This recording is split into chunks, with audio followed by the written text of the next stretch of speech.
జై తెలంగాణ. నేను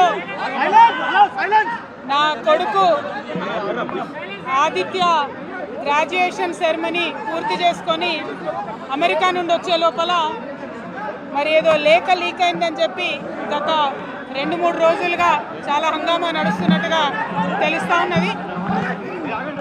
మరి ఈ సందర్భంగా నేను చెప్పదలుచుకున్నది ఒకటే, 2 వారాల క్రితం నేను గౌరవనీయులు పెద్దలు కేసీఆర్ గారికి ఒక లేఖ రాయడం జరిగింది.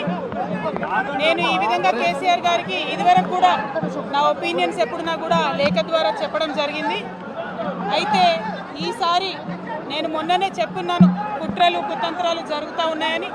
నేను చెప్పిన కొద్ది రోజుల్లోనే మరి నేను అంతర్గతంగా కేసీఆర్ గారికి రాసినటువంటి ఉత్తరం బహిర్గతం కావడం అన్నది, ఇది మరి ఏం జరుగుతుందో అన్నది పార్టీలో ఉన్నటువంటి మనందరం, తెలంగాణ ప్రజలందరూ కూడా ఆలోచించుకోవాల్సినటువంటి విషయం. నేను వేరే ఏం విషయాలు చెప్పలేదు. నేను కేవలం పార్టీలో ఉండేటటువంటి అన్ని స్థాయిలో ఉన్నటువంటి నాయకులందరూ అనుకుంటున్నటువంటి విషయాలు. దాదాపు సగం తెలంగాణ నేను ఈ సందర్భంగా ఈ మధ్యలో టూర్ చేసినటువంటి సందర్భంలో తెలంగాణ ప్రజలు అనుకుంటున్నటువంటి విషయాలను మాత్రమే నేను పెద్ద ఎత్తున చెప్పడం జరిగింది తప్పితే నా పర్సనల్ ఎజెండా ఏమీ లేదు. నాకు వ్యక్తిగతంగా ఎవరి మీద ద్వేషం లేదు, ఎవరి మీద ప్రేమ లేదు. కానీ నేను రాసినటువంటి లేఖ చాలా అంతర్గతంగా పార్టీలో మా నాయకుడికి రాసినటువంటిది. అటువంటిది బహిర్గతమైందంటే మరి దాని వెనుక ఉన్నది ఎవరు అన్నటువంటిది ఆలోచించుకోవాల్సినటువంటి సందర్భం. I have return to my father Shri KCR garu feedback which I got from every stature of the leader from our party and from Telangana people broadly 2 weeks back. I've always written to my father at various stages. Whenever I needed to give him any feedback, I've always written to him. But this time it got out.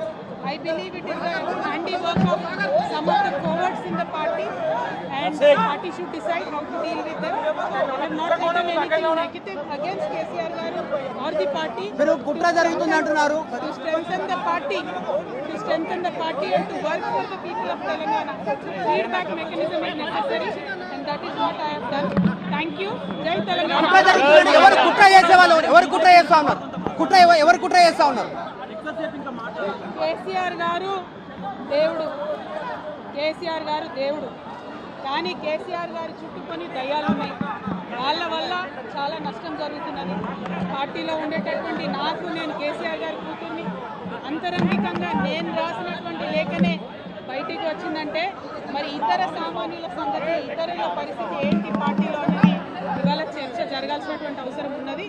దానికోసమే ఇవాళ నేను మీతో మాట్లాడుతూ ఉన్నానంటే రెగ్యులర్గా నేను ఇచ్చిన feedback అందులో స్పెషల్ ఏం లేదు. ఏ మీటింగ్ అయినా ఏదైనా కూడా నేను సార్కి ఇస్తానే ఉంటాను. కానీ ఈసారి ప్రత్యేకించి బయటికి రావడం అన్నది నేను బాధాకరంగానే ఉన్నది. అయితే ఈ లేఖ, ఈ విషయం అంతా చూసుకొని కాంగ్రెస్ బీజేపీ పార్టీలు బాగా సంబరపడుతున్నట్టున్నాయి. కోతి కొబ్బరికాయ దొరికినట్టుగా ఏదో బీఆర్ఎస్ పార్టీ ఆగమైంది, కేసీఆర్ గారికి ఏమో అంత సీన్ లేదు. మా నాయకుడు కేసీఆర్ గారే, కేసీఆర్ గారి నాయకత్వంలోనే తెలంగాణ బాగుపడుతుంది, ముందుకు పోతుంది అని ఎటువంటి అనుమానం లేదు. కేసీఆర్ గారి నాయకత్వంలోనే బీఆర్ఎస్ పార్టీ కూడా ముందుకెళ్తుందని చెప్పి నేను బలంగా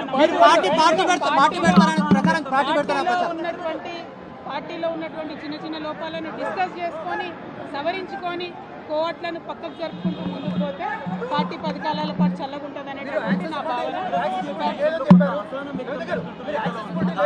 బీజేపీ కానీ కాంగ్రెస్ కానీ తెలంగాణ ప్రజలకు నిలబెట్టింది ఏమీ లేదు. 2 పార్టీలు కూడా తెలంగాణను ఫెయిల్ చేసినాయి. ఆ 2 పార్టీలకు కూడా ఆల్టర్నేటివ్ కేసీఆర్ గారి నాయకత్వమే. ఆ కేసీఆర్ గారి నాయకత్వంలోనే తెలంగాణ ముందుకు పోతుందని చెప్పి నేను బలంగా నమ్ముతా ఉన్నాను. Thank you.